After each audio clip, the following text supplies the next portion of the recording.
தாய்மார்கள் இருக்கிற கூட்டத்தில் இதை சொல்றது வழக்கம். தாய்மார்கள் ரொம்ப முக்கியம். தந்தை சொல்மிக்க மந்திரம் இல்லை, உண்மைதான். ஆனால் காந்தாரி மாதிரி இருக்க கூடாது. புருஷனுக்காகவே கண்ணை கட்டிக்கிட்டு இருந்தான்னா துரியோதன் மாதிரி தான் பிள்ளைங்க இருப்பாங்க. கண்ணை திறந்து பார்க்கணும், உள்ள எங்க போகுது எங்க வருது என்ன பண்ணுதுன்னு பார்க்கணும். பார்க்காத காந்தாரிகளுக்கு 100 பிள்ளை இருந்தாலும் புருஷன் மட்டும் தான் மிஞ்சுவான். இத மகாபாரதம் சொல்லுது. ஒரு பொண்ணு 10ஆம் கிளாஸ் பொண்ணு பாம்பேல 10ஆம் கிளாஸ் படிச்ச உடனே கல்யாணம் பண்ணி வச்சுட்டாங்க ஒரு போலீஸ் கான்ஸ்டபிளுக்கு. அந்த பொண்ணு பேர் அம்பிகா. நீங்க வேணா கூகுள் பண்ணி பாருங்க. அந்த பொண்ணு என்ன தெரியுமா பண்ணிருக்கு, வீட்டுக்கு வந்துட்டு அந்த அவருக்கு அயன் பண்ணி கொடுக்குமா. அந்த கான்ஸ்டபிளுக்கு தான் புருஷனுக்கு அயன் பண்ணி கொடுக்கும்போது சொல்லிச்சான், நானும் படிக்கவான்னு. படிமான்னு சொல்லிட்டாராம் அவர். போலீஸ் உடனே அவ்வளோ ஆசை. 15 வருஷங்க அந்த பொண்ணு படிச்சு காவல் பணித்துறையில் டிஎஸ்பியாக உயர்ந்து ஃபர்ஸ்ட் பொசிஷனே டிஎஸ்பி தான் போயிருக்குது. ஸ்டேஷனுக்கு போய் இறங்கின உடனே கதவு திறந்து ஃபர்ஸ்ட் சல்யூட் அடிச்சது புருஷன். எங்கே வந்து அந்த சொல் அந்த பிள்ளைக்கு கிடைத்தது என்று எனக்கு தெரியாது. நான் இன்னொரு போலீஸ் ஸ்டோரி சொல்றேன்.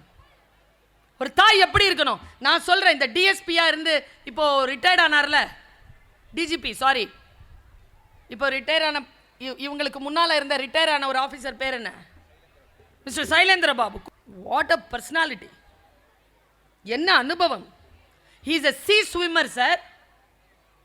60 வயசு தாண்டி அவரை வந்து நான் பேட்டி எடுத்தேன். என்ன ஒழுக்கம், அப்படி உட்கார்ந்து பேசுறார். கடல் தாண்டி நீந்தி வருவாராம் போலீஸ் ஆபீசர். அவரை நான் கதைப்போமா வித் பர்வீன் சுல்தானாக்கு பேட்டி எடுக்கிறேன். அதுக்கு முன்னால் அவரை நான் பார்த்தது 25 வருஷத்துக்கு முன்னால. இங்க சென்னையில் ஒரு school chief guest of honour. அவர் ஒரு 20 நிமிஷம் பேசினார். அதில் ஒரு 8 நிமிஷம் அவர் பேசின பேச்சை நான் மறக்கவே மாட்டேன். அவர் சொன்னார், பிள்ளைகளுக்கு சொல்றார், பெற்றோர்களுக்கு சொல்றார், எங்கள் அம்மாவுக்கு நாங்கள் நிறைய பசங்க, எங்கள் அப்பா ஒரு உழைப்பாளி. அதை அந்த நாகர்கோயில் கலந்த மொழியில் பேசுவார். ஆர்ப்பாட்டமாகவும் அட்டகாசமாகவும் நகைச்சுவையாகவும் பேசுகின்றவர்களுடைய பேச்சை மட்டுமே கேட்டு பழக்கப்பட்டு விட்டோம். அமைதியாக ஆர்ப்பாட்டம் இல்லாமல், குரல் வளம் எதுவும் பெரிதாக இல்லாமல், உருவப்பொலிவு எதுவும் இல்லாமல் சைலண்டாக பேசுகிற பல பேச்சாளர்கள். எனக்கு ஆர்ப்பாட்டமாக அட்டகாசமாக ஆடம்பரமாக நகைச்சுவையாக பேசுகின்ற பேச்சாளர்களை காட்டிலும் அதிகமான முத்துக்களை சிப்பிகளின் வாய்களில் போடுகிறார்கள். அதிகமான சிந்தனை அவர்களிடத்தில் இருக்கு. என்ன பிரச்சனை கேட்க மாட்டோம் நாம, ஏன்னா அவ்வளோ ஒன்றும் அட்ராக்ஷனாக இருக்காது.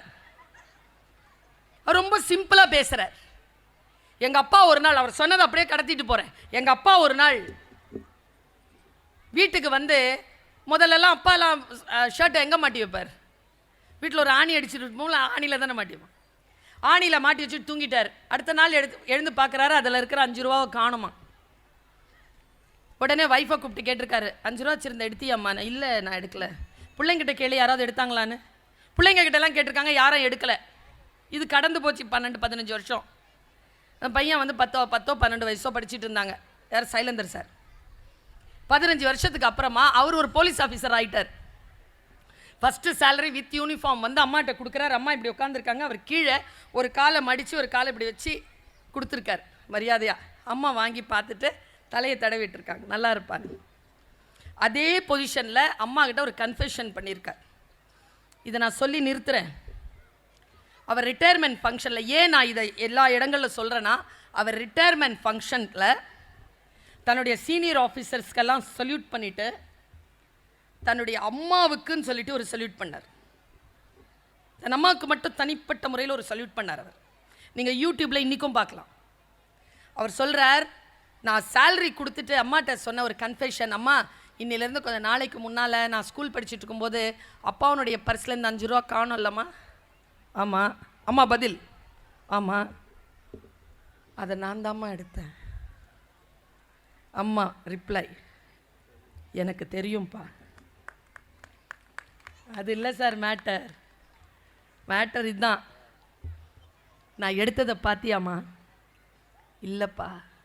பின்ன நான் எடுத்தேன்னு எப்படிம்மா உங்களுக்கு தெரியும்? நான் உங்ககிட்ட வந்து கேட்டேன்ல, நீ எடுத்தியாப்பான்னு. அப்போ நான் எடுக்கலை நீ சொன்னல, அதை நான் நம்பலப்பா. அம்மா, நான் எங்க தெரியுமா அந்த மனுஷியை பாராட்டுறேன். அந்த தாயை எங்க தெரியுமாப்பா, அந்த தாயினுடைய வீட்டை அவர் லைப்ரரியா மாற்றிருக்கார். இப்போ தன்னுடைய கணவனினுடைய சட்டை பையில் இருந்த 5 ரூபாய் குழந்தை எடுக்குதுன்னு 10 வயசு 12 வயசுல பார்த்த அம்மா எப்படி தெரியுமா வளர்த்தா பிள்ளைய? எவன் பேக்கெட்லேருந்து எவன் காசு எடுத்தாலும் பிடிச்சி கொண்டு போய் நீதிமன்றத்தில் நிறுத்துற காவல்துறை அதிகாரியாக மாற்றி விட்டாங்க பார். அது அம்மா. அதுக்கு பேர் தான் ரிஃபார்மேஷன், அதுக்கு பேர் தான் டிரான்ஸ்ஃபார்மேஷன். நம் குழந்தை 5 பேருங்க. நாங்கள் எனக்கு ஒரு அண்ணன், ஒரு அக்கா, ஒரு தம்பி, ஒரு தங்கச்சி. நாங்கள் எல்லாம் தூங்கிட்டு இருப்போம். அம்மா மட்டும் என்னை வந்து எழுப்பி உட்கார வச்சு தேன் கிண்ண பாட்டை கேட்க வைப்பாங்க. என்ன பார்த்துருக்கு எங்கள் அம்மா என்கிட்ட? எங்கள் அம்மா சொன்ன பாட்டு தான் அது. மாபெரும் சபைதனில் நீ நடந்தால் உனக்கு மாலைகள் விழ வேண்டும், ஒரு மாற்று குறையாத மன்னவன் இவன் என்று போற்றி புகழ வேண்டும். நீ உன்னை அறிந்தால் உலகத்தில் போராடலாம், உயர்ந்தாலும் தாழ்ந்தாலும் தலை வணங்காமல் நீ வாழலாம். அம்மா வந்து இசை கேட்க சொல்ல மாட்டாங்க, பாட்டு கேளும்பாங்க. பாட்டினுடைய வரிகள் கேளுன்பார்கள். இதோ ஒரு வீட்டுக்கு தங்க போயிருந்தேன் கனடா நாட்டில். குட்டி குழந்தைக்கு சாப்பாடு கொடுக்கணுன்ட்டு அவங்க அம்மா பாட்டு பாடி அதை சிரிக்க வச்சு சோறு விட்டுச்சு. அம்மா 23 வயசு அந்த பிள்ளைக்கு, குழந்தைக்கு 6 வயசு. என்ன பாட்டு தெரியுமா? 3 நாளாக மனப்பாடம் எனக்கு அந்த பாட்டு. குழந்தை அந்த பாட்டு கேட்ட விட கேன்னு சிரிக்குது. எது கொடுத்தாலும் வாயில் போட்டுக்குது. வேற ஒன்றும் இல்லை. காற்று மேலே, காற்று கீழே, காற்று ரைட்டில், காற்று சைடில், காற்று மேலே காற்று அடிக்குது, காற்று கொஞ்சம். நான் வீட்டை விட்டு வெளில வரும்போது சொல்லிட்டு வந்தேன், இந்த பாருடா உன் பிள்ளை வளர்ந்ததுக்கு அப்புறமா ரசனை கெட்டு போச்சு, குத்துப்பாட்டு தான் கேட்குது, கையில் டேட்டு போட்டுக்குதுலாம் சொல்லி குறை சொல்லாத. ஏன்னா அந்த ரசனையை தொடங்கி வச்சது நீ. நாம் எதை தொடங்குகிறோம்?